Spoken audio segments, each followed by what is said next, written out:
So you just drew those with a rubber, did you? In this case, I'm actually drawing them in with a pencil.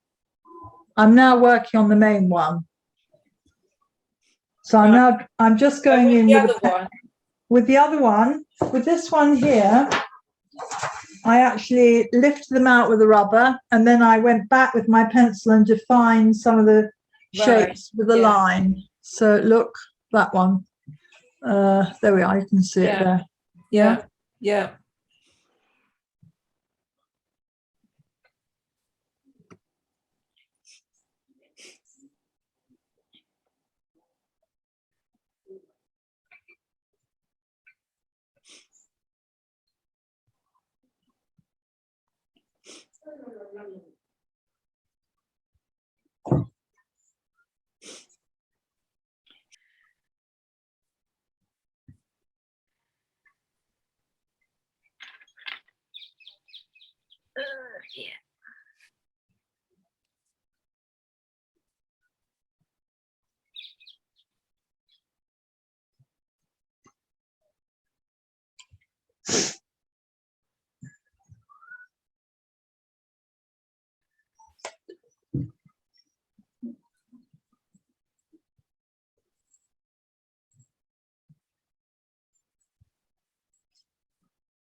Drawing takes a long time, doesn't it? Yes. You know, I mean, it's not like charcoal where you get a lot of stuff coverage quickly. No, we're partly doing this, and because it arose in our watercolor class. How do you deal with light shapes coming towards you and dark underneath?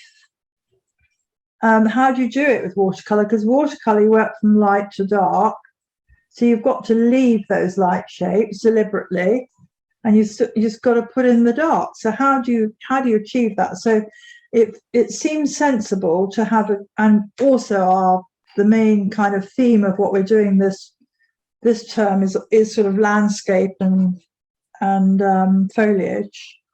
But we have a go at doing it in the drawing class. This is how it's happened.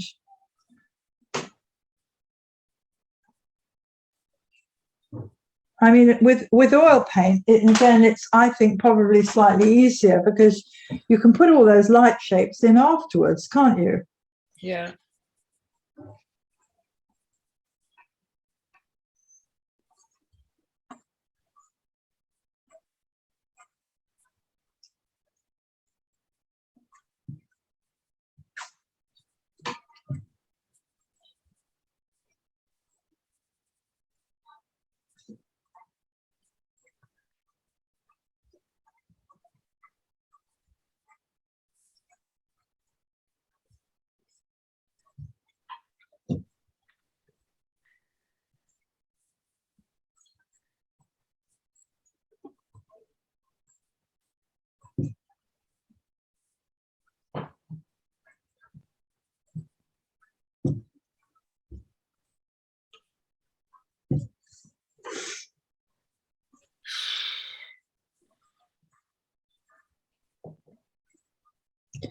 I think you've got a slightly easier one, Chris, because you can actually your bank of trees at the back are just quite nice, relatively simple shapes. Relatively, I mean, you've got to create a bit of texture somehow. It's the texture that's so difficult, and the shades. I mean, the lightness and the darkness, and I think you've just got to, if you can keep the sort of general impression of the shapes, that they're sort of well, they're quite rounded, aren't they, mostly, with bits of areas of light and dark, basically. On the right-hand side of the foliage, you've got clumps of light here, and then you've got dark. And then quite a lot of kind of, I think I just work with the main overall shape and try and put in a few bits of dark, but mainly mid-tone, and then some lights on the left-hand side.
Ah, you've left all your leaves just in bright white.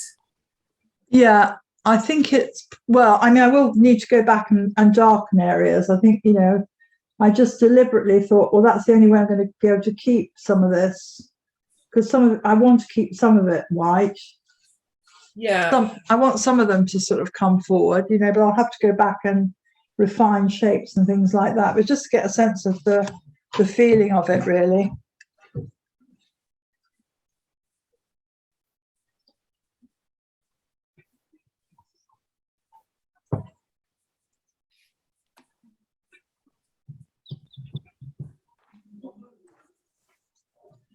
Now, this is what I do. I cover my drawing with a piece of white paper, because otherwise, if I put my hand down now to work on the top area, it's going to pick up all the graphite on the back of my hand. So it's quite a good idea to cover over your work as you're working. If you're working on an area that you can't, you've got to rest your hand down. So do think about that when as you're working across the drawing.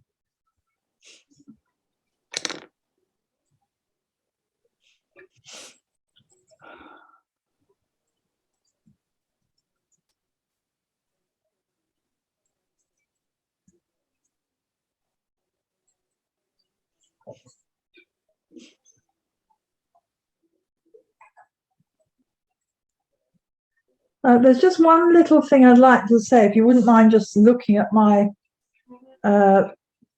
paper as I'm doing it.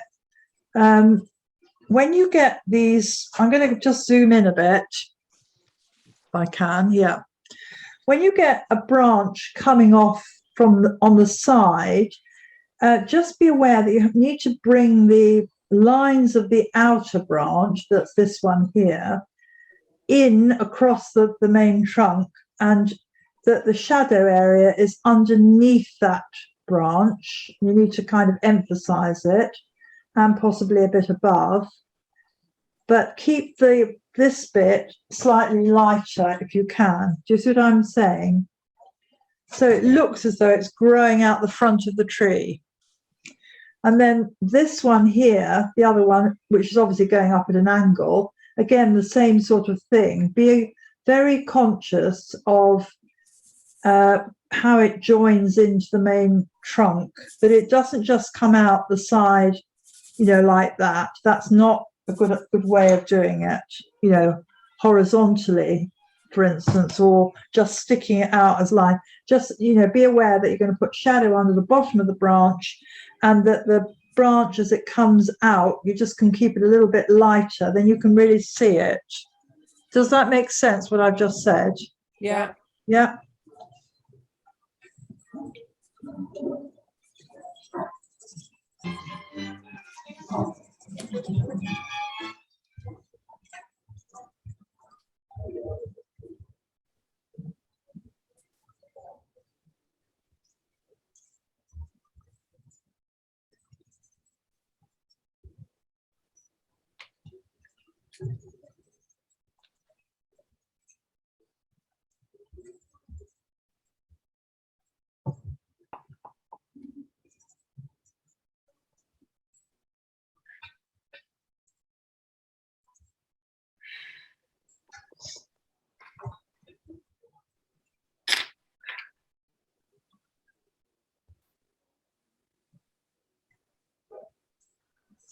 So I haven't got very far with this, but it's coming on.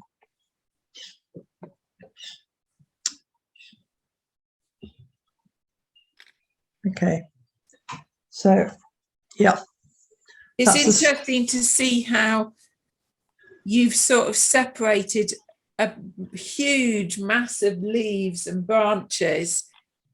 You sort of separated them out, and yet when you've put them together, they then look like the picture.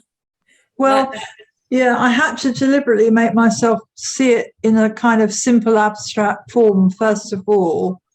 I think it's the only way to deal with it, you know? yeah.